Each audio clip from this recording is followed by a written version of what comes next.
मुझको शायर न कहो मीर के साहब मैंने, मुझको शायर न कहो मीर के साहब मैंने, दर्द गम कितने किए जमा तो दीवान किया।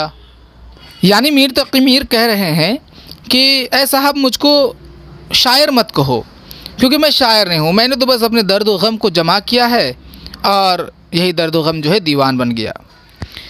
तो इस शेर से ये अंदाज़ा लगाना कि मीर तक़ी मीर की शायरी दर्द व गम की शायरी है, इसमें सिर्फ़ दर्द व गम है, आह है, ये गलत है।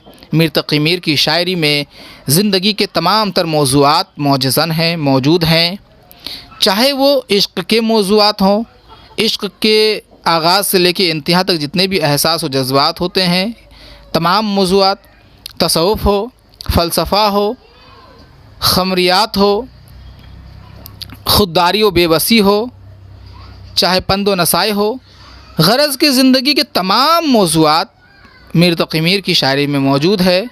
मीर तक़ी मीर की शायरी पूरी ज़िंदगी मालूम होती है।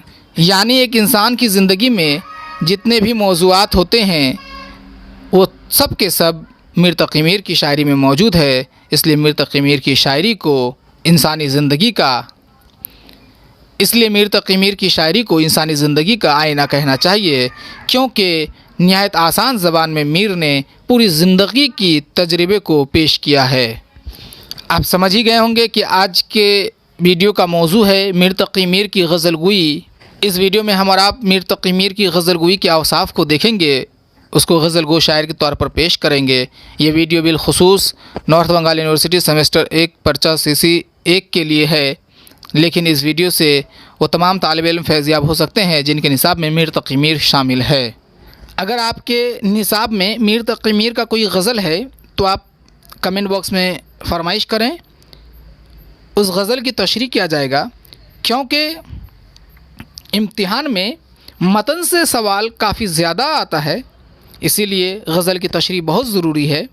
आप कमेंट बॉक्स में इस चीज़ का इजहार करें, जल्द से जल्द उस पर वीडियो बनाया जाएगा इंशाअल्लाह। आगाज़ में मैंने मुख्तसर सा खाका पेश किया था मीर तक़ी मीर के हवाले से, और वही आपको याद रखना है कि मीर तक़ी मीर की शायरी सिर्फ़ दर्द व गम की शायरी नहीं है। मीर तक़ी मीर की शायरी में ज़िंदगी पूरी तरह से मौजज़न है। पूरी ज़िंदगी के मौज़ूआत, जितने भी मौज़ूआत होते हैं ज़िंदगी में, सब के सब मीर तक़ी मीर की शायरी में मौजूद है। अगरचे वो कहते हैं कि मुझको शायर न कहो, मैंने तो दर्द व गम को जमा किया है, ये उनका बरकपन है। बहरहाल हमारा आप देखेंगे मीर तक़ी मीर की गज़लगोई। तो आइए आगाज़ करते हैं आज के नशस्त का। उर्दू के पहले अज़ीम शायर मीर तक़ी मीर हैं। इनकी शेरी अज़मत का इतराफ़ इससे होता है कि इन्हें खुदाए सुखन कहा जाता है। खुदाए सुखन के मानी सुखन का खुदा, यानी शायरी का खुदा। मीर की अज़मत शायरी के गालिब, ज़ौक़, मुताख़िरीन और ख़ुद मीर भी कायल हैं। मुताख़िरीन यानी कि उनके बाद के ज़माने के जो भी शुअरा हुए हैं, जैसे कि आज के ज़माने में भी जो शुअरा हैं, मतलब नस्ल दर नस्ल जो है जो भी शुअरा हुए हैं उनको मुताख़िरीन कहते हैं। तो गालिब कहते हैं, रेख्ते के तुम ही उस्ताद नहीं हो गालिब, रेख्ते के तुम ही उस्ताद नहीं हो गालिब, कहते हैं अगले ज़माने में कोई मीर भी था। गालिब कहते हैं कि ए गालिब तुम इस रेख्ता यानी उर्दू रेख्ता के तुम ही उस्ताद नहीं हो। यहाँ तो गालिब बज़ाते ख़ुद अपनी तारीफ़ कर ही रहे हैं, लेकिन मीर की भी उस्तादी का इतराफ़ कर रहे हैं कि सिर्फ़ तुम उस्ताद नहीं हो रेख्ते का, मीर भी रेख्ते का, यानी उर्दू का। उर्दू जो आज है वो उस ज़माने में रेख्ता के नाम से जाना जाता था। तो वो कह रहे हैं कि सिर्फ़ तुम उस्ताद नहीं हो रेख्ते के, तुमसे पहले मीर गुज़र चुके हैं एक उस्ताद।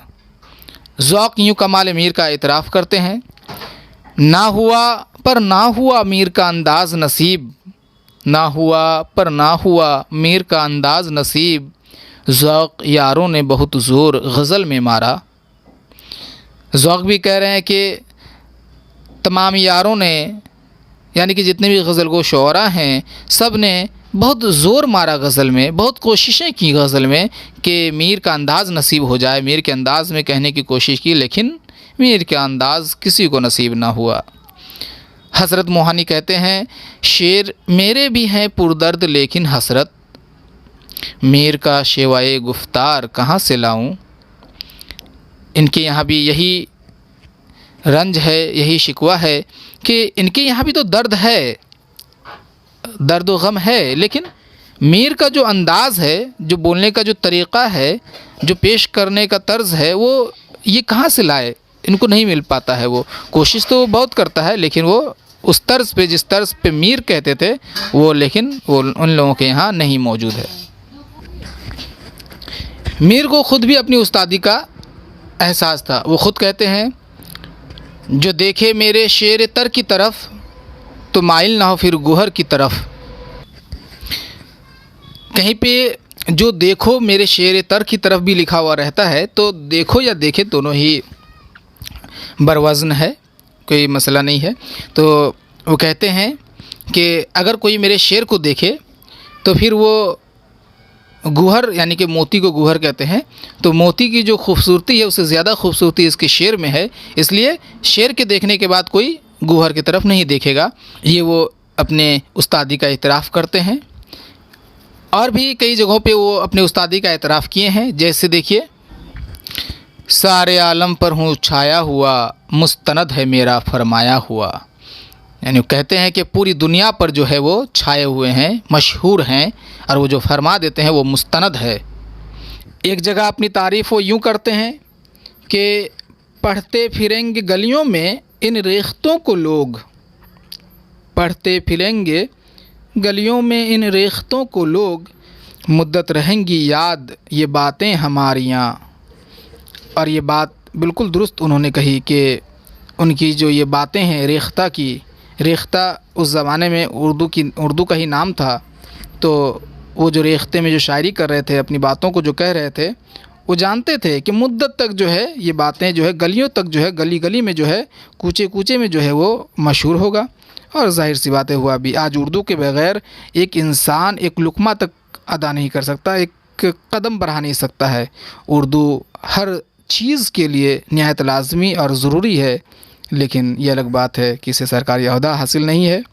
बहरहाल उर्दू के बग़ैर, ये बात याद रखें, हिंदुस्तान में इंसान कदम तक नहीं उठा सकता।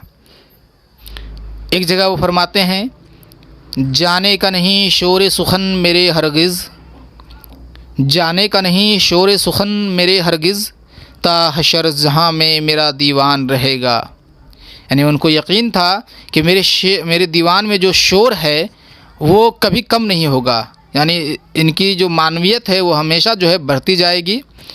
इसीलिए वो कहते हैं कि ता हशर, यानी कि जब तक ये दुनिया, ये कायनात कायम है, तब तक दीवान मौजूद रहेगा। तो ये मीर को भी एतराफ़ था। बहुत जगह वो अपनी तारीफ़ करते फिरते हैं। बहरहाल तो जो उस्ताद शायर होते हैं तो उनको अपनी उस्तादी का इल्म हो जाता है, इसीलिए मीर भी अपनी उस्तादी का इतराफ़ करते थे। बहरहाल मीर की ज़िंदगी मुसीबत और दर्द व गम से इबारत थी, इसमें कोई शक नहीं है। इन्होंने अपनी ज़िंदगी में मुख्तलिफ़ उतार चढ़ाव के तजर्बात किए। इन तमाम तजर्बात का निचोड़ उनकी शायरी में मौजूद है। आप जानते हैं कि मीर तक़ी मीर अभी छोटे ही थे कि उनके वालिद का इंतकाल हो जाता है, और उनके भाई मोहम्मद हसन जो हैं, सौतेले भाई, वो उनके साथ अच्छा सलूक नहीं करता है, और मीर को दरबदर की ठोकर खाना पड़ता है। जब उसे इश्क होता भी है तो उसमें वो नाकाम हो जाता है। तो ज़िंदगी भी इनका दर्द व गम से इबारत है, और वो जिस ज़माने में था वो ज़माना भी दर्द व गम से ही भरा हुआ था, क्योंकि उसके ज़माने में दिल्ली में मुसलसल हमला हो रहा था और मुसलसल दिल्ली को ताराज किया जा रहा था। इन्हीं दर्द व गम को वो अपने शायरी में पेश करते हैं, क्योंकि शायर जो भी तजर्बात या मुशाहिदात करते हैं उसे शेर के क़ालिब में ढाल देते हैं। वो शायरी में ज़िंदगी की अक्कासी के क़ाइल थे, और इनकी शायरी उर्दू अदब के सरमाए में एक रोशन बाब है। इनकी गज़लों की एक अहम वस्फ़ ये है कि उनके अशार सीधे दिल में उतर जाते हैं, और ऐसा लगता है कि मीर की शायरी आप बीती नहीं जग बीती है। इनकी शायरी बोल चाल की ज़बान में ऐसी पुरकशिश है कि जी चाहता है उसे बार बार पढ़ा जाए। अशार मुलाहज़ा हो जिनसे मज़कूरा औसाफ़ का अंदाज़ा होता है। इब्तिदाए इश्क़ है रोता है क्या, आगे आगे देखिए होता है क्या। यानी वो कह रहे हैं कि अभी तो भाई इश्क़ का आगाज़ ही हुआ है, अभी से ही परेशान हो गए, अभी से ही रोने लगे, अभी आगे तो देखो कि होता क्या है, आगे तो बहुत कुछ होना बाकी है। कहीं कहीं पे इस शेर का मिसरा ऊला जो है वो इस तरह होता है कि राह दौरे इश्क़ में रोता है क्या। तो राह दौरे इश्क़ हो या ये हो, दोनों ही बरवज़न है, आप लिख सकते हैं। सिरहाने मीर के कोई ना बोलो, अभी टुक रोते रोते सो गया है। देखिए कितना दर्द भरा है कि वो रोते रोते सो गया है, इसीलिए कोई भी उसके सिरहाने पे यानी उसके आसपास मत बोलो, क्योंकि अगर वो उठ जाएगा तो फिर से वो रोता रहेगा। ये सही है कि इनके कलाम को जब आप पढ़ेंगे तो आपको जा बजा जो है गम, दर्द व गम के अशार मिलेंगे, लेकिन सिर्फ दर्द व गम का ही वो शायर नहीं है। रोते फिरते हैं सारी सारी रात, अब यही रोज़गार है अपना। देखिए इसमें भी दर्द कितना झलक रहा है। उसके बाद देखिए, उम्र गुज़री दवाएं करते मीर, उम्र गुज़री दवाएं करते मीर, दर्द दिल का हुआ ना चारा हुनूज़। कि पूरी ज़िंदगी जो है हर चीज़ के दवा करने में ही गुज़र गई, लेकिन अब तक दिल में जो दर्द था उसका जो है इलाज नहीं हो पाया। एक जगह वो यूँ फरमाते हैं कि मेरे रोने की हकीकत जिसमें थी, मेरे रोने की हकीकत जिसमें थी, एक मुद्दत तक वो कागज़ नम रहा, एक मुद्दत तक वो कागज़ नम रहा। तो इसको पढ़ने से ऐसा मालूम होता है कि एक इंसान की ज़िंदगी में जो बेबसी, जो दर्द व गम होता है, सब इनके यहाँ भी मौजूद है। इसीलिए मीर को दर्द का शायर भी कहा जाता है। मीर की सलासत और सहल पसंदी की बात तकरीबन सभी नाक़िदीन ने की है, क्योंकि मीर ने शायरी को ज़बान के लिहाज से कभी बोझल नहीं होने दिया। सीधी साधी ज़बान में दिली जज्बात की इतनी नाजुक मुसव्वरी एक मौजज़ा से कम नहीं। इनके अशार इतने आसान लफ्ज़ों में हैं, इतने सहल ज़बान में कि सीधे दिल में उतर जाते हैं।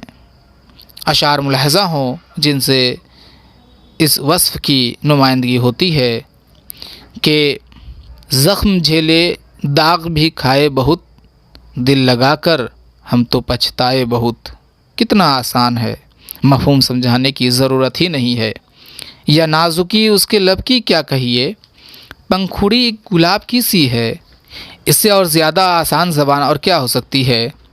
या मज़कूरा अशार को भी देखें तो कितनी आसान ज़बान में है। मीर ने अपनी शायरी की बुनियाद ज़िंदगी के हक़ाइक़ पर रखी और उन मौज़ूआत को अपने लिए इंतख़ाब किया जिसका बराह रास्त ताल्लुक़ इंसान की ज़िंदगी और इंसानी मुआशरे से होता है।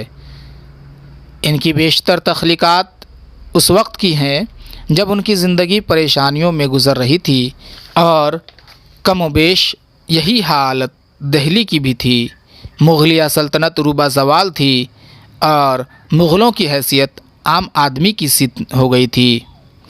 शायर जिन हालात से दो चार होते हैं उसका अक्स उसके दिल पर पड़ता है और फिर यही असरात शायरी में ज़ाहिर होती हैं।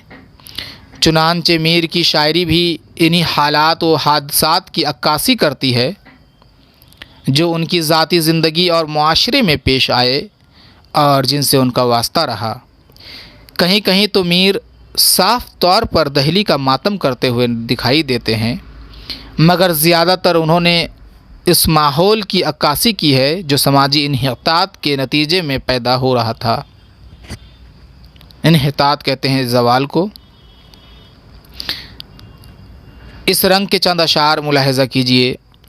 दिल की वीरानी का क्या मज़कूर है, दिल की वीरानी का क्या मज़कूर है, ये नगर 100 मरतबा लूटा गया। देखिए दर्द कि अब दिल की जो वीरानी है उसका क्या ज़िक्र करें। ये जो नगर है यानी जो दिल है यानी उनका जो वजूद है वो कई मरतबा जो है लूटा जा चुका है। अब दिल से मुराद आप दिल्ली लीजिए या मीर तकी मीर लीजिए, दोनों ही मफ़हूम जो है मुनासिब है। शाम से कुछ बुझा सा रहता हूँ, दिल हुआ है चिराग मुफलिस का। कहीं कहीं पे रहता है भी लिखा आता है, दोनों बरवज़न है। तो शाम से कुछ बुझा सा रहता हूँ, दिल हुआ है चिराग मुफलिस का।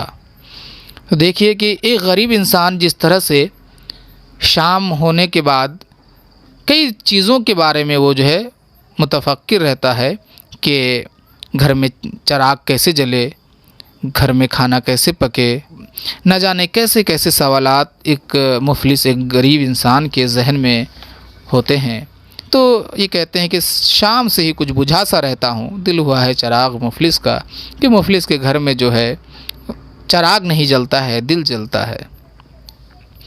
दिल्ली में आज भीख भी मिलती नहीं उन्हें, दिल्ली में आज भीख भी मिलती नहीं उन्हें, था कल तलक दिमाग जिन्हें ताजो तख्त का। देखिए साफ़ तौर पर जो है यूँ समझिए कि तंज़ कर रहे हैं मुग़लिया सल्तनत में कि मुग़लिया सल्तनत जिन्हें कल तक सल्तनत करने का दिमाग था, उन लोगों को आज जो है दिल्ली में भीख भी नहीं मिलती है।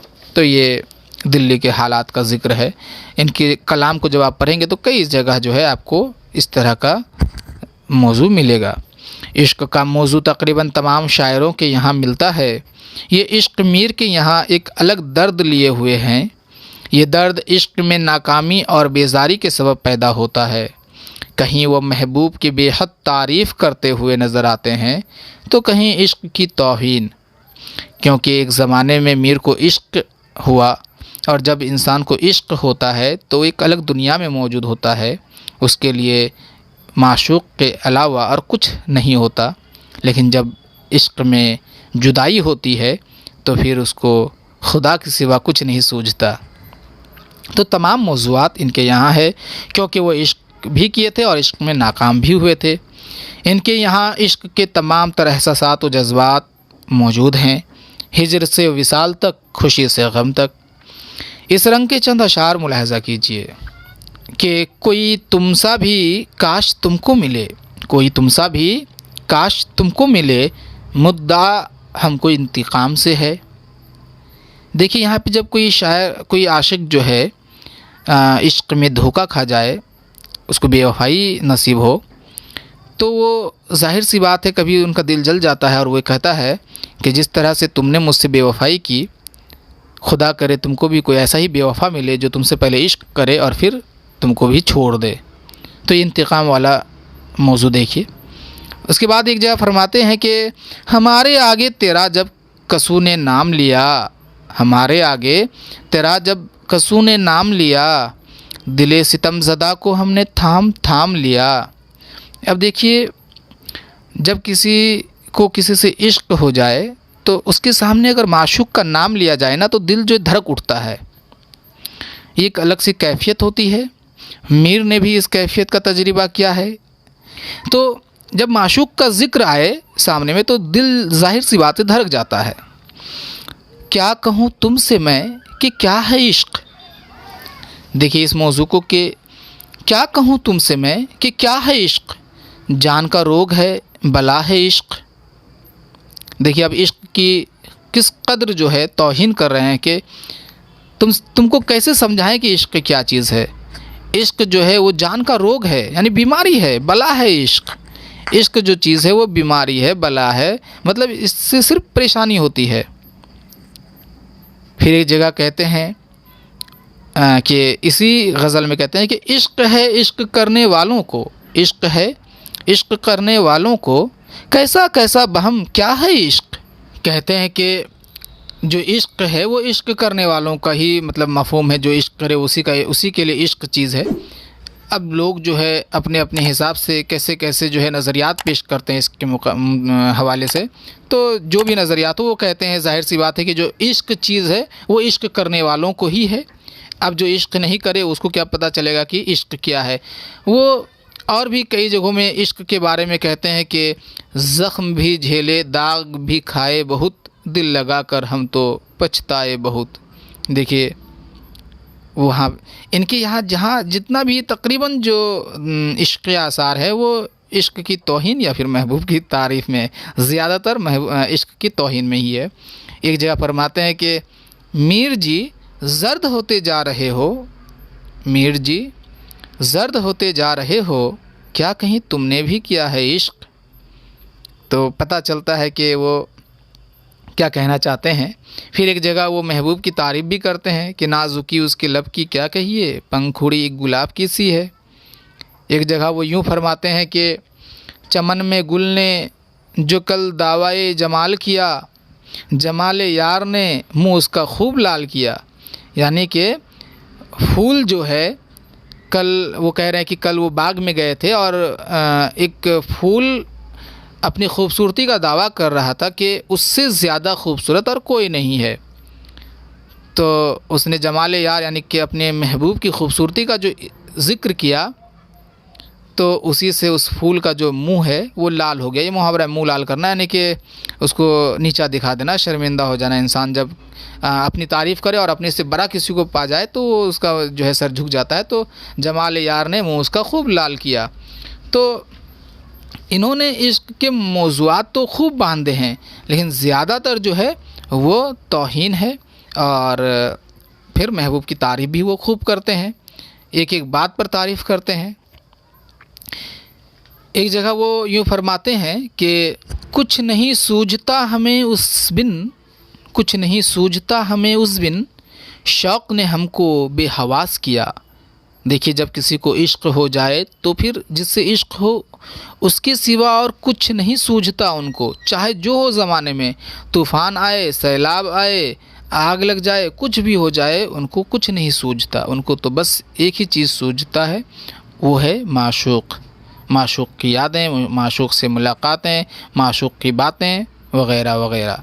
तो देखिए, इस मौजू को भी कितने प्यार से उन्होंने बांधा है। अगर आप चाहें तो मैं मीर तक़ी मीर के ऐसे 50 अशार आपके लिए पेश कर सकता हूँ जो इनका बेस्ट कलेक्शन होगा, और जिन अशार को आप सुनने और देखने के बाद हर शेर पर आप जान देने के लिए तैयार हो जाएंगे, सर धुनेंगे आप कमेंट बॉक्स में इसकी फरमाइश कर सकते हैं। मीर की एक बड़ी ख़ूबी ये भी है कि वो जिस मौजू का भी अपनी शायरी के लिए इंतखाब करते हैं उसमें ख़ास किस्म की मानवियत और अहमियत पोशीदा होती है। वो किसी ख़ास नज़रिए के हामिल नहीं, ज़िंदगी में पेश आने वाले हर छोटे बड़े वाक़यात उनकी शायरी में मौजूद हैं।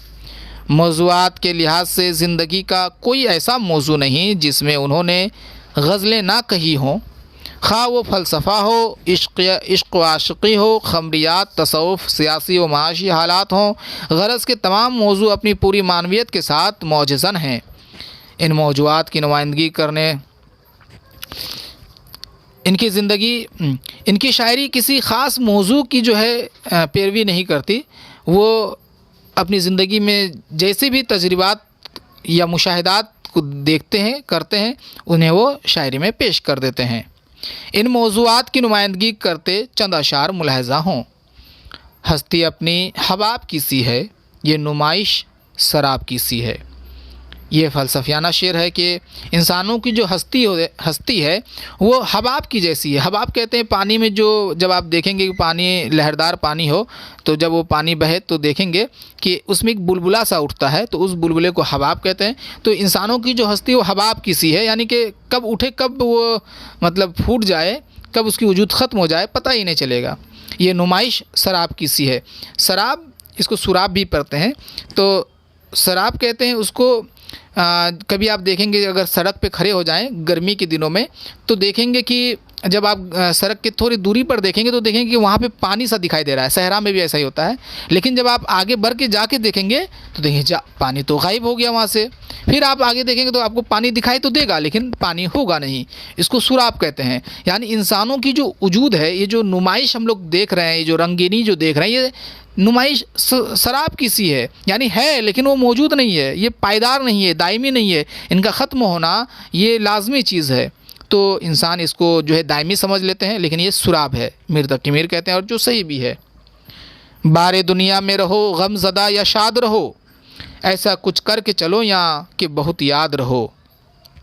इसमें मशवरा दे रहे हैं कि चाहे दुनिया में जिस हाल में भी रहो, गमज़दाई रहो या खुशहाल रहो, चाहे जैसे भी रहो, लेकिन कुछ ऐसा कारनामा करके जाओ कि दुनिया में तुम्हारे जाने के बाद भी तुम बहुत याद रहो।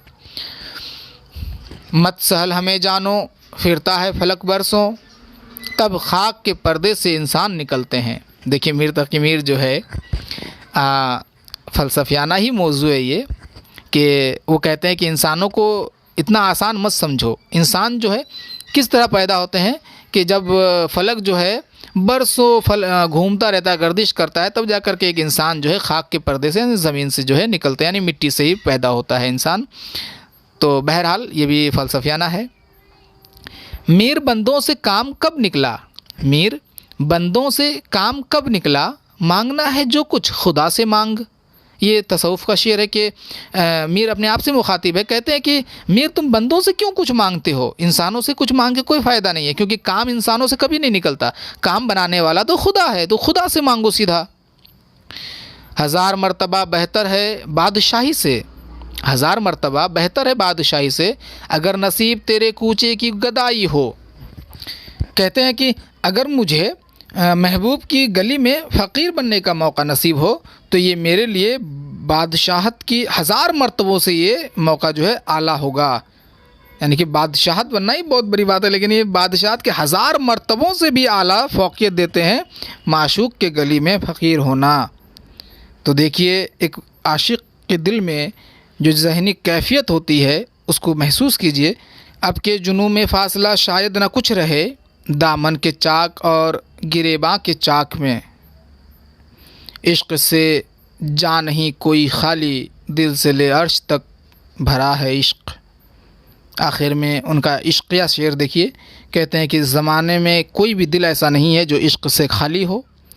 खा कुछ दिल ऐसे हैं जो टूटे हुए हैं, और कुछ इश्क़ ऐसे हैं जो टूटने वाले हैं, और कुछ इश्क़ ऐसे हैं जो इश्क़ की दौलत से आबाद हैं।